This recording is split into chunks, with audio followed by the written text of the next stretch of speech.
Chiefs news, analysis, and opinion every day. Training camp is a time of eternal optimism in the NFL for all 32 franchises, even if between you and me, we know the other 31 don't really have a chance. But even with the Chiefs, there is room for optimism, for perhaps unbridled optimism during training camp, and that's what this series is about. This series is about training camp darlings for the Kansas City Chiefs, as the Kansas City Chiefs are the only thing I talk about on this channel. So consider hitting the subscribe button to stick around for more, and the like button if you appreciate this sort of thing. Now, what we're talking about today is the defensive line. Yesterday, we went over the training camp darlings for the offensive line, players that should catch a little bit of a fan base during the training camp period for the Chiefs this season. Yesterday with the offensive line, I didn't do a whole lot of projecting because the Chiefs have a whole lot of NFL caliber offensive linemen. The problem with the Chiefs has not been that they don't have NFL offensive linemen, not over the past few years. The problem is they don't have the high-end guys that would be, for example, starting at left tackle for over half of the teams in the NFL. The defensive line is a little bit different. I think George Karlaftis would start many places in the NFL, and Chris Jones would start everywhere in the NFL. And what we have today are some players that might be towards the bottom end of the rotation for the Kansas City Chiefs this year, but I think will be able to garner a bit of a name for themselves going forward. And training camp is where all of that starts. The Chiefs, in 2022 and 2023, we're in the top five, I believe second both years, in sacks. Last year, they fell to around the middle of the pack as far as sack production is concerned. And so with this group of players, there is a little bit more of a push towards rushing the passer. The players that we're going to look at today, there's three of them, two defensive tackles and a defensive end, are guys that I think have specific roles. They're probably not every down players. They might not ever be every down players, but they do have some of the things that make NFL rosters every year. And we're going to start with Coziah Izzard, a UDFA out of Penn State this season. Guys, I really do think he has a good shot at making the roster. This is the RAS for Coziah Izzard. You see that 9.71 score there yesterday, so I just want to clear this up because I did make a mistake because the RAS did not have a complete score for CJ Hansen. They did not have his agility grades, but he did do his agility testing. It appears maybe the RAS was taken before that. I had said I thought that he would be a pretty elite performer in the movement skills. He wasn't really, but I do think that CJ Hansen does still offer a whole lot of upside. Coziah Izzard here at defensive tackle, 6'2", 298 pounds, with 25 reps on the bench press. Those are all acceptable numbers. Now, the 6'2.5" here has a 5.3 score, as we will see in a moment with one of the other players.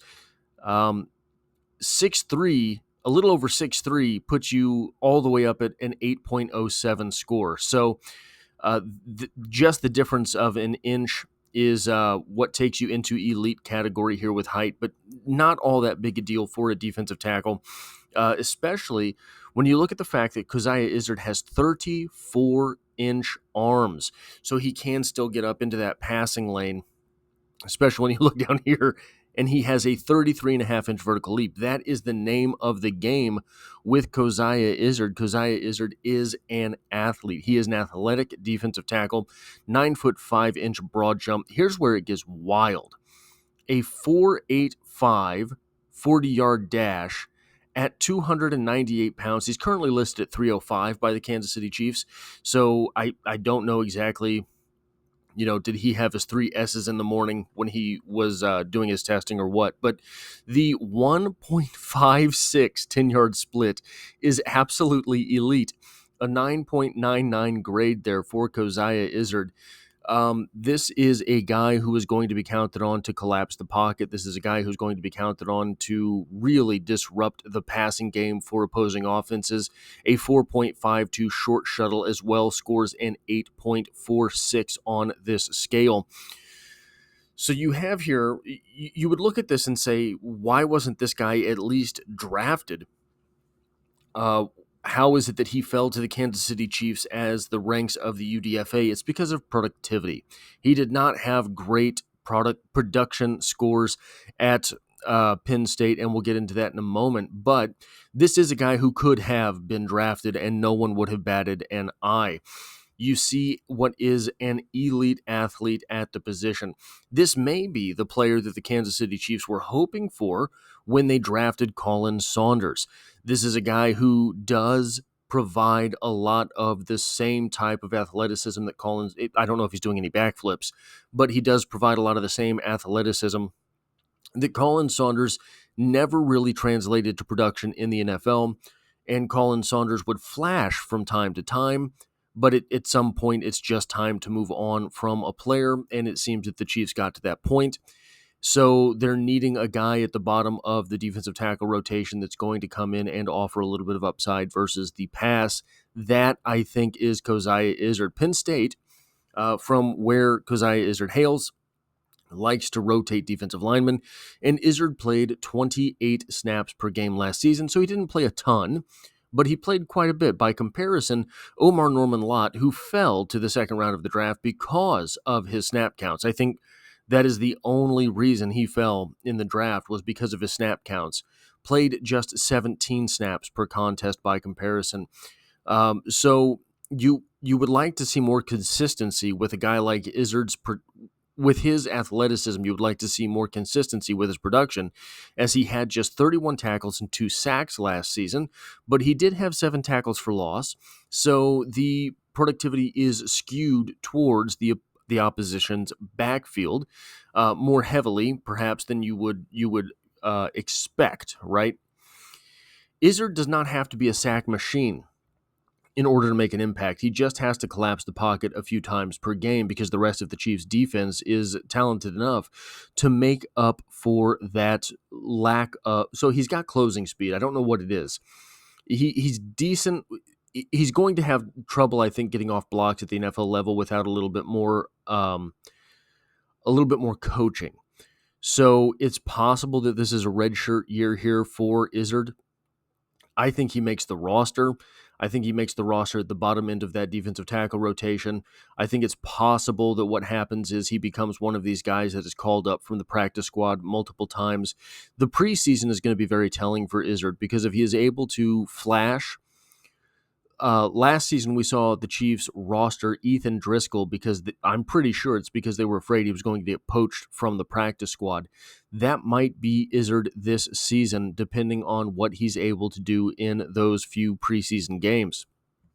Just to look at things, Mike Pennell played 320 snaps for the Chiefs last season, and Marlon Tuipulotu played 61. So there are snaps to be had. I don't know what Pennell is going to do this season. I think that the Chiefs do like him. He did step up big in the Super Bowl a couple years ago, but he's an aging player. He offers diminishing results. He offers a little. He does not offer much in the pass rush department. That's where the Chiefs are trying to get better, especially because they have the linebackers behind these defensive linemen necessary to shore up any of the run stuff that might squeak through, because the defensive line is not big and strong in stopping the run. So that is one of the things that is going to be sort of on the fence as far as Izaak is concerned with making the roster. He is a player that will flash, right? So that's going to be one of the things that the Chiefs have to sort of monitor their excitement and surprise with, because you're looking... what you want to do at the bottom end of your roster, I think, is one of two things. You either want something you can absolutely count on, right? Guys that you know this is what you're going to get from, or you want to maximize potential. Izaak would be a potential maximization play for the Chiefs. He's a guy that, like we saw earlier, does have the athleticism. He's a guy that we saw earlier does have the explosive numbers. So if he does make the roster this year, it's going to be as a building block for the future. He's going to get a few reps per game, things like that. And the Chiefs will hope that he is able to produce better next season with some NFL coaching. I really do like Izaak. I think that he might be the most promising of this UDFA class if we're just looking at the maximization in the NFL, what his top end might be. And if he does make this rotation and he is playing next to Chris Jones, there's going to be very little effort put towards making sure Izaak does not make the play. So that is something that he might benefit from. The interesting thing with him, we go back up here, his height is just 6'2.5". So that would not be great, for an edge player. But these numbers are pretty good. His explosive numbers, his speed numbers, even his agility, the agility test that he did do, you might see him be able to flex out to the edge position depending on what's going on the field. So these numbers, I mean, when you're talking about the edge at the bottom of the roster, is Malik Herring going to offer this type of top end athletic scores for you? You know, I don't know, but we're going to have a player that addresses the edge position a little bit later. Maybe the least exciting player on this list, at least from a perspective of what you can see on the field, what is going to pop off tape, is Fabian Lovett. Fabian Lovett was a UDFA last season, spent the year on the practice squad, has a 6.87 RAS score, but we will see that he does have a lot of the tools necessary to play at the NFL level, starting there with arm length of 35.5 inches. That is an elite. So I don't know why would you score height and weight, but not hand size and arm length? But 35.5 inch arms is an elite number there. 10 3/4 hands, or 3/8 hands. That's a pretty big hand as well. 6'3", almost 6'4", 316 pounds, 26 reps on the bench press. This is a run-stopping defensive tackle. So that 25.5-inch vert, that 8'5" broad jump, those being very poor numbers, does not really mean anything. With a 40-yard dash of 5.01, you're still looking at a guy who can move. Not an elite 40-yard dash, but it does score 7.97. It is at that 5-second mark. That's kind of what you would like to see. For a run-stopping defensive tackle, he is athletic. For a run-stopping defensive tackle, he's perhaps a little underweighted, but I don't know what they would list him at now. If he can crack into that 325 range, that is right where you would like him to be. 10-yard split, very important for someone this close to the ball, of 1.75. That is a score of 7.25. So you're still looking at the upper end of acceptable. The agility numbers there, a short shuttle of 4.82 scores just 3.1, but his three-cone drill of 7.56 scores 7.44.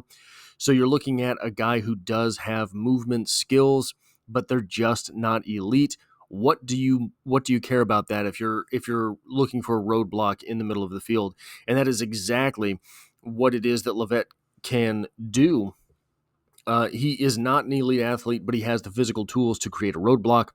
He was a run stopper at Florida State, and that's what he's being brought in to do here. He was on the practice squad all last year, which is probably why the Chiefs were not too concerned with letting Derek Nottie walk. Derek Nottie, by comparison, played 221 snaps last season.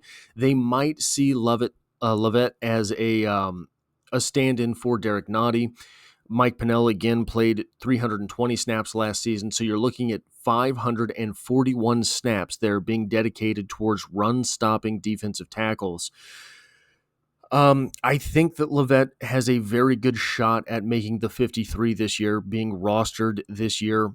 It might be in the stead of Mike Pennell. Again, I don't know exactly what Pennell has left.